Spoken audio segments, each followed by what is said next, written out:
Menciono a todos mis hermanos. Bueno, aquí les presento el resumen de la clase de teología que tuvimos el 12 de septiembre, la clase presencial en la ciudad de Sincelejo, y también la clase del pasado martes. Entonces, aquí les presento el resumen de estas dos clases, mis hermanos.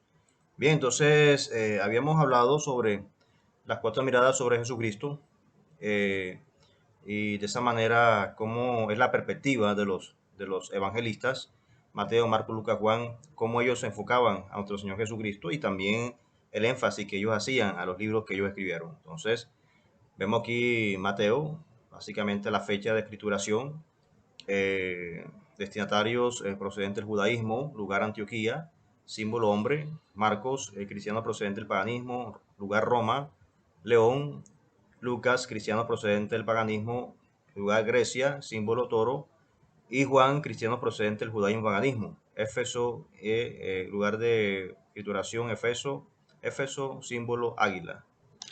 ¿Ok? Entonces, los libros del Nuevo Testamento, ya sabemos que los evangelios son cuatro evangelios: Hechos de los Apóstoles, un libro histórico, las 13 cartas de Pablo, incluyendo Hebreos, algunos dicen que Pablo escribió Hebreo, otros dicen que fue Santiago, eh, las cartas católicas o generales. Cuando hablamos de católica no quiere decir iglesia católica romana, no, la palabra católica quiere decir universal, o sea, cartas a las iglesias a nivel mundial. Entonces, Santiago, primera y segunda de Pedro, primera y tercera de Juan, Judas. Y Apocalipsis, un libro de revelación, de profecía. Bien, este es el Imperio Romano en tiempo de Cristo. Cuando Roma gobernaba, estaba Augusto en su apogeo y también Tiberio. Posteriormente, después de Augusto, vino Tiberio. Y de esa forma, cuando Roma tenía el control, todo el norte de África, parte de Europa, y también parte de Asia Menor. Entonces, cuando Roma tenía el control de en ese tiempo, en los tiempos de Cristo como tal. Palestina estaba bajo el dominio de Roma desde el año 63 a.C. Y diplomáticamente Roma permite que sobreviva la autoridad local, deja sobrevivir el culto al templo, la autoridad del sumo sacerdote y el Sanedrín. Exime a los judíos el servicio militar y el culto a las imágenes del emperador. Forma un estado teocrático, semi-independiente, pero con ocupación militar y pesadas cargas tributarias.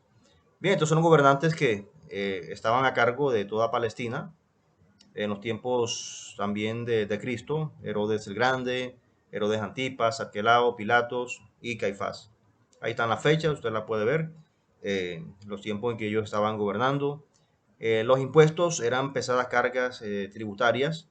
El pueblo tenía que pagar el 25% de los impuestos eh, a Roma y 10% del templo. Y a veces los cobradores de impuestos solían cobrar de más. Entonces eran tiempos bastante difíciles. El templo de Jerusalén básicamente era el centro de culto religioso, sede del poder legislativo, Sanedrín, sede del poder judicial, juicios y condenas, inclusive la pena de muerte, sede del poder ejecutivo, sumo sacerdote, banco central, guardaban, acuñaban y cambiaban las monedas, mercadeo y matadero de animales, cuartel de la policía regional, y a un costado estaba el cuartel general del ejército romano.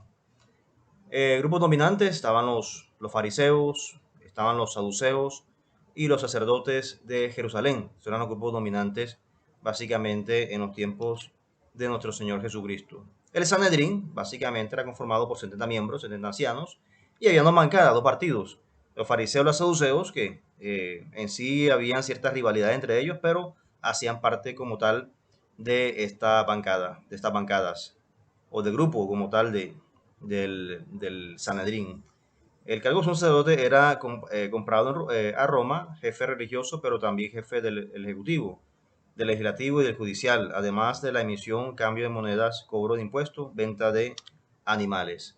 Y también estaban ya otros grupos, unas minorías, digamos que los esenios, los que eran grupos apartados, los celotes, y habíamos hablado que eran los como guerrilleros de esa época, los campesinos, mendigos, impuros y los extranjeros, que ya eran grupos marginados en esos tiempos. Los pecadores ya eran personas que por su condición física habían pasado tiempos difíciles, muchos de ellos estaban enfermos y se les decía en ese tiempo que esas enfermedades eran por causa del pecado. Ya estas personas no tenían oportunidad de un médico, no tenían oportunidad de una ayuda y eran totalmente rechazados por la sociedad. Y fue el tiempo en que Jesucristo vino a predicar, obviamente, a estas personas, a sanar a muchos heridos, quebrantados, que la sociedad discriminaba, pero Jesucristo obviamente les dio esa paz, esa fortaleza y esa sanidad que ellos necesitaban en ese tiempo. Entonces, vemos que eran tiempos difíciles que los cuales Jesucristo predicó y como les comenté al principio, los enfermos, obviamente, los pecadores eran excluidos. Y fue básicamente, digamos, el tiempo en que Jesucristo vino a predicar. Las mujeres también eran rechazadas, no podían tener voz y voto, no podían elegir con quién casarse. Eran tiempos difíciles para las mujeres en ese tiempo. Entonces, eran situaciones difíciles. Por eso, digamos, el texto bíblico de Lucas 4:18 lo dice claramente, cuando Jesús dijo que el Espíritu del Señor, tomando el texto de Isaías, el Espíritu del Señor está sobre mí por cuanto me ha ungido para dar buenas nuevas a los pobres. Me ha enviado a sanar a los quebrantados de corazón, a pregonar libertad a los cautivos y vista a los ciegos, a poner libertad a los oprimidos.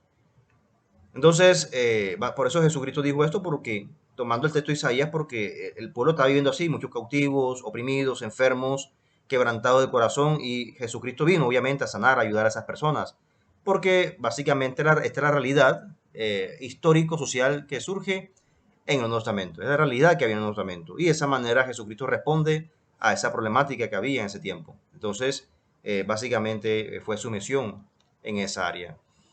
Ya más adelante, a partir del siglo II, la palabra evangelio se empezó a utilizar para designar los 4 libros del Nuevo Testamento que tratan de la vida, la muerte y la resurrección de Jesús. Por eso ahora hablamos no solo del evangelio, sino además de los 4 evangelios. Estos 4 evangelios se atribuyen a Mateo, Marco, Lucas y Juan. Mateo el publicano, al que llamó Jesucristo y que formaba parte de los 12, escribió su evangelio seguramente en Palestina, para los cristianos convertidos al judaísmo. El caso también de Marcos, que básicamente fue dirigido a un contexto pagano. Lucas, básicamente a intelectuales también gentiles de esa época.